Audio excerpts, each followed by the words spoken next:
welcome to my video. Di video kali ini aku mau bahas satu novel yang seru banget, yang alur ceritanya tuh epic dan super greget banget. Apa kira-kira novel yang mau aku bahas kali ini? Ini dia novelnya. Judulnya Bendera Setengah Tiang, karya Ani Salim dari penerbit Coconut Books. Novel ini terdiri dari 296 halaman dan yang aku punya ini cetakan kedua tahun 2023. Jadi ini tuh adalah book sleeve atau jaket booknya guys, dan cover novelnya tuh ini. Tada!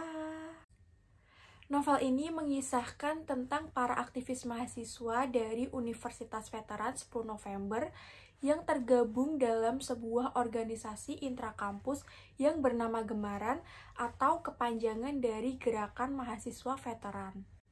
Awalnya mereka itu ingin mengusut kasus pemberedelan pers atau warta mahasiswa, juga ingin memperjuangkan keadilan bagi seorang mahasiswi Fakultas Kedokteran berinisial J yang mengalami pelecehan seksual yang berakhir bunuh diri, dan diduga kasus tersebut menyeret nama-nama petinggi kampus. Kemudian kasusnya itu bertambah setelah tragedi runtuhnya gedung UKM yang menewaskan 2 mahasiswa, 2 korban cacat permanen, dan 3 korban lainnya masih keadaan koma. Penyelidikan atas kasus tersebut dirasa tidak adil, sehingga para aktivis mahasiswa ini merencanakan aksi unjuk rasa. Akan tetapi, aksi unjuk rasa tersebut tidak berlangsung dengan kondusif, sehingga melahirkan sejarah kelam yang disebut sebagai tragedi Sabtu Berdarah. Beberapa mahasiswa yang dikenal aktif menyuarakan hak asasi dan mengkritik kinerja kampus tiba-tiba menghilang dan tidak diketahui keberadaannya. Jadi sebenarnya para aktivis ini tuh pada kemana sih? Setelah aksi unjuk rasa yang mereka lakukan, beberapa aktivis kampus ini tuh diculik dan disiksa oleh oknum petinggi kampus. Kalau kalian pernah baca novel Laut Bercerita, novel ini tuh alur ceritanya hampir mirip-mirip gitu guys. Tapi novel ini frekuensinya tuh lebih kecil. Lingkupnya itu hanya lingkup sebuah universitas, sebuah kampus. Sedangkan kalau novel Laut Bercerita itu kan yang dilawan itu adalah pemerintah negara kan. Ada beberapa kesamaan dari novel ini dan novel Laut Bercerita tentang sebuah masakan. Bukan masakannya yang sama, tapi ada unsur masak-masakan. Pokoknya kalau kalian yang udah pernah baca, pasti tahu deh maksud aku kayak gimana. Terus kesamaan lainnya itu adalah para aktivis yang memperjuangkan keadilan, tapi mereka tuh dibungkam oleh oknum yang lebih berkuasa. Akan tetapi kalau misalnya novel ini di-compare dengan novel Laut Bercerita, menurutku nggak bisa sih guys, karena ini adalah 2 buku yang berbeda, 2 cerita yang berbeda, 2 masa yang berbeda. Kalau Laut Bercerita itu kan masa Orde Baru ya, era reformasi. Kalau novel ini tuh masa kini, masa milenial.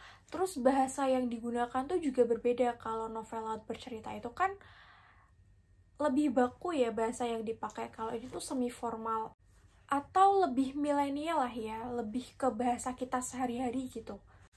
Mungkin penulis dari novel ini tuh terinspirasi dari buku Laut Bercerita, atau mungkin fansnya Laut Bercerita sehingga membuat cerita versi milenialnya dari Laut Bercerita. We never know. But anyways, novel ini tuh alur ceritanya bener-bener epic, bener-bener seru, bener-bener greget, mind-blowing, heartbreaking. Narasinya tuh membuat pembaca ikut terbawa emosi, ikut terbawa ketegangan, kesedihan. Dan dari kisah ini tuh banyak nilai moral yang dapat kita teladani tentang semangat membela keadilan, solidaritas, keberanian, dan juga pantang menyerah. Dan ada sedikit bagian yang lucu guys di bagian dialognya Kanala dan juga Noval, karena Kanala ini kan digambarkan sebagai cewek yang agak lemot gitu. Jadi agak sedikit menghibur sih, walaupun part lucunya itu cuman sedikit dan cuman ada di awal. Karena semakin dibaca tuh ketegangannya tuh semakin meningkat dan sampai ke klimaks. Aku tuh juga suka sama konsep book sleeve kayak gini karena tuh ini tuh bikin buku tuh lebih awet, bikin buku lebih nggak gampang menguning karena kan ada pelindungnya gitu loh guys. Minusnya dari novel ini, aku menemukan banyak typo dan juga aku tuh kurang suka sama font size dari novel ini. Tulisannya tuh kecil-kecil banget, bikin cepet bosen. Sebenarnya tuh ceritanya bagus ya, bukan cerita yang ngebosenin, tapi karena tulisannya kecil-kecil, bikin mata tuh cepet jenuh. I think that's all guys, my review about this book. Gimana? Kalian suka nggak sama novel ini? Novel ini tuh juga udah ada spin-off-nya, kalau nggak salah judulnya tuh Housemaid. Kira-kira aku perlu bahas novel spin-off-nya juga nggak? Komen di bawah ya. Dan mungkin sampai di sini dulu guys video aku kali ini. Kalau kalian suka sama videonya, jangan lupa untuk klik like dan subscribe.